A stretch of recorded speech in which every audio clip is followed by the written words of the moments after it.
कोयला घोटाला, शारदा घोटाला, टीचर भर्ती घोटाला, गो तस्करी घोटाला, पीएम आवास घोटाला, रोज वैली घोटाला, अम्फान राहत घोटाला, घोटाले पे घोटाला।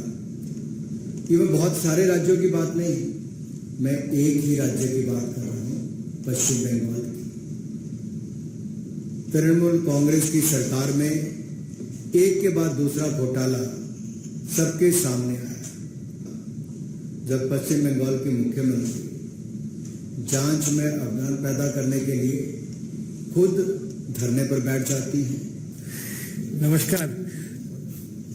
आज छुट्टी के दिन आपको कष्ट दिया है।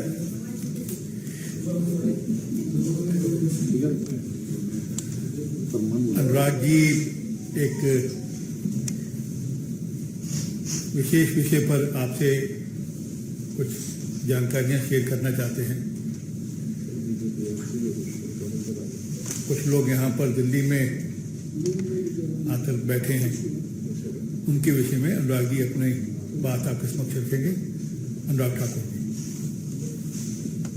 धन्यवाद आरपी सिंह जी। नमस्कार मित्रों।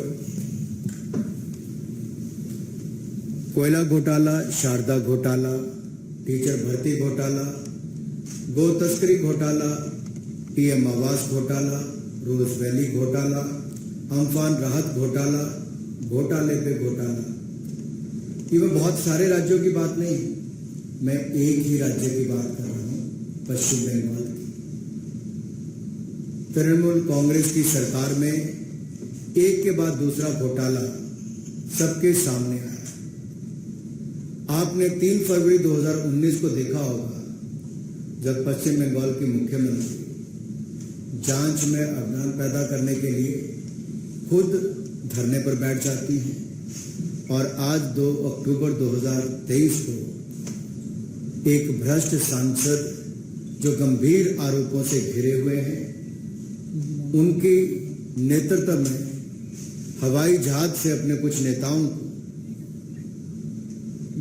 उस भ्रष्टाचार के मामलों को दबाने के लिए और ध्यान भटकाने के लिए, उसको अलग विषय बनाने के लिए देश की राजधानी दिल्ली भेज दी। चुना भी कौन? जो स्वयं ईडी के दफ्तर के चक्कर खा रहा है, जो गंभीर भ्रष्टाचार के आरोपों में घिरा हुआ है। लेकिन बदले में आरोप क्या लगाते हैं कि पश्चिम बंगाल को केंद्र सरकार से Mahatma Gandhi national rural employment guarantee योजना में पैसा नहीं, प्रधानमंत्री आवास योजना में। मैं कुछ आंकड़े आपके सामने रखना चाहता हूं, जो दूध का दूध, पानी का पानी करता है।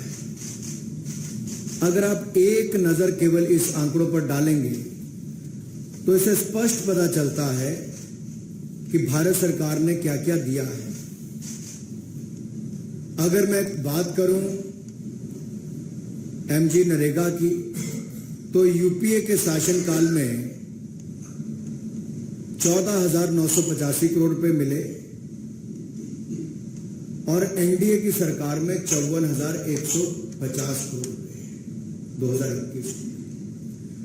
इसी तरह से ही प्रधानमंत्री आवास योजना में यूपीए के समय 4,466 करोड़ रुपए मिले, तो एनडीए के समय 30,000 करोड़ रुपए, लगभग 7 गुना से ज्यादा।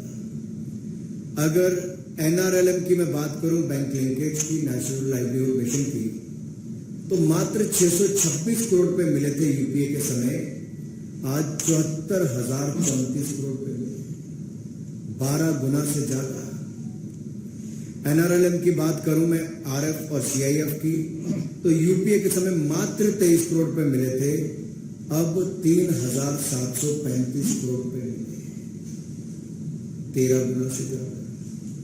इसी तरह से ही अगर वित्त आयोग की राशि की बात करूं तो 3,270 करोड़ रुपया यूपीए के समय मिला और एनडीए के समय 25,000 करोड़ रुपए के लगभग 8 गुना ज्यादा।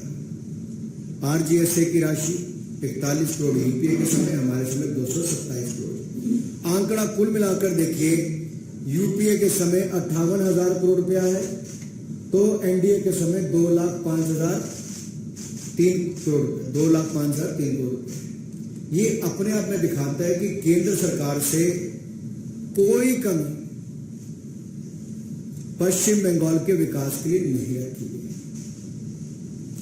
लेकिन ऐसा क्या हुआ कि ममता बनर्जी जी को अपने कुछ भ्रष्ट सांसद और कुछ ऐसे नेताओं को भेजना पड़ा जो भ्रष्टाचार जमीन पे चल रहा है, उसके ऊपर पश्चिम बंगाल में कार्रवाई नहीं हुई, लेकिन उस पर लीपापोती करने के लिए अपने कुछ नेताओं को यहां पर भेजा है।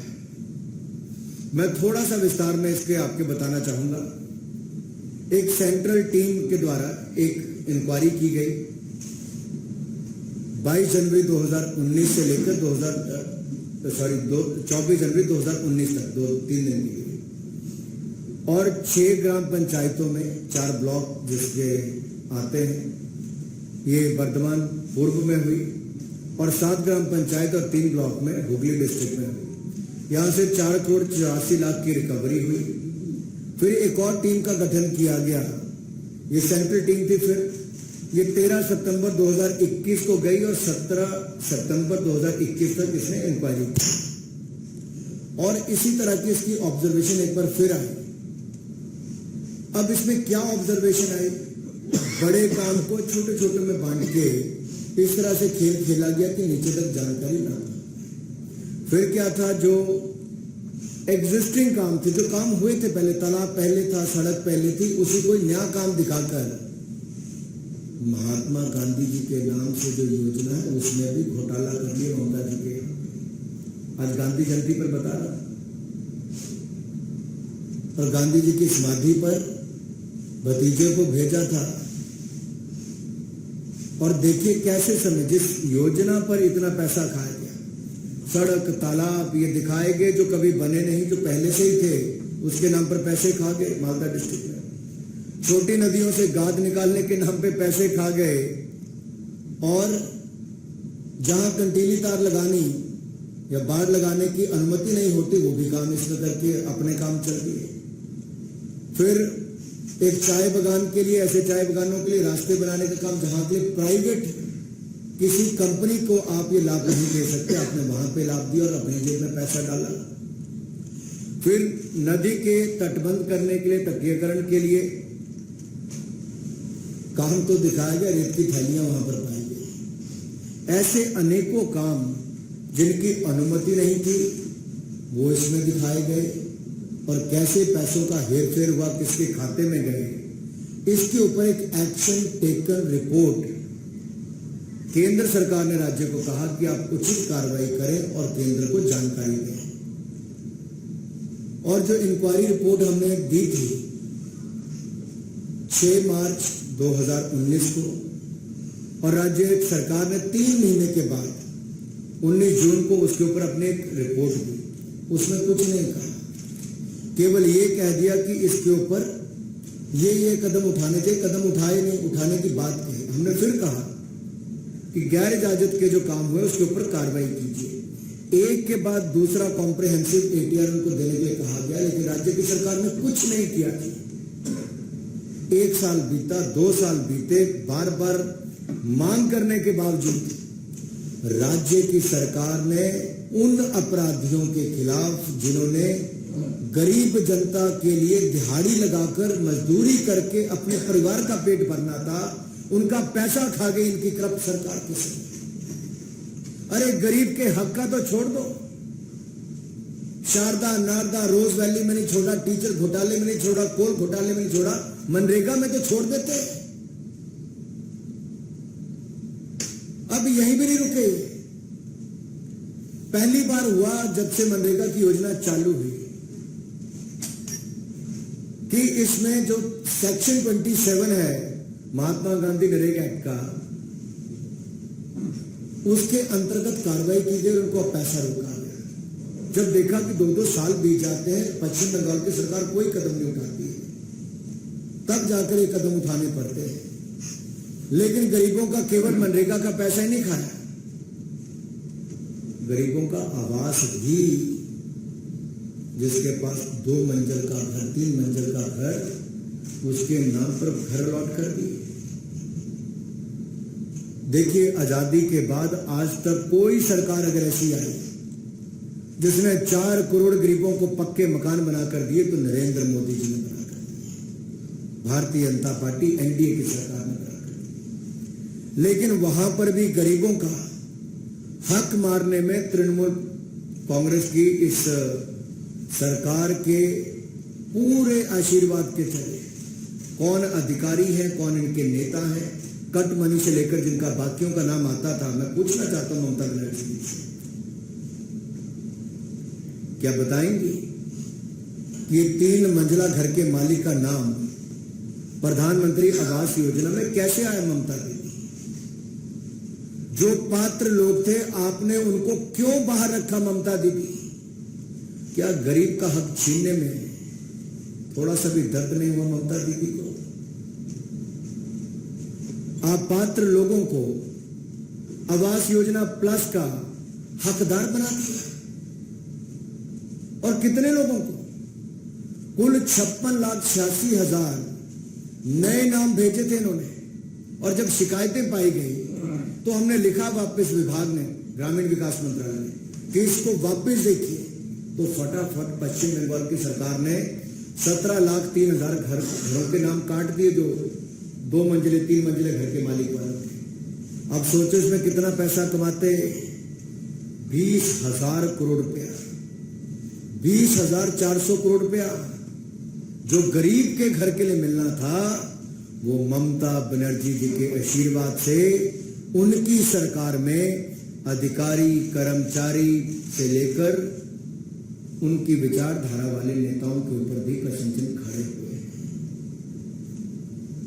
अब कौन से ऐसे जिले, अभी तो मात्र 10 जिलों के मैं नाम ले रहा हूं, पूर्व मेदिनीपुर, पश्चिम मेदिनीपुर, पूर्व बर्धमान, मालदा, साउथ 24 परगना, अलीपुरद्वार, नादिया, मुर्शिदाबाद, कालिम्पोंग और दार्जिलिंग। एक 10 जिलों में देखो तो अभी तो 10 जिलों में हाल है।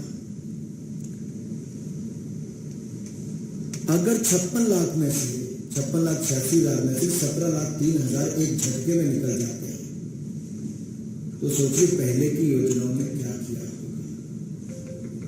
मेरा सवाल केवल एक है ममता दीदी से, कि जहां अनियमितताएं पाई गई उसमें जो अधिकारी थे, अपराधी थे और उनके सहयोगी थे, उन पर आपको कदम उठाने के लिए कहा गया, आपके हाथ क्यों कांपे?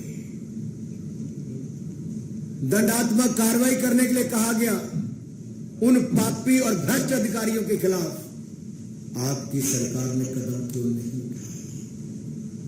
ये कट मनी कहां जा रहा था कि अब की बार कट के बिना पूरा का पूरा जा रहा था? ये गरीब का पैसा किसके खाते में जा रहा था? ममता दीदी, जवाब देना पड़ेगा।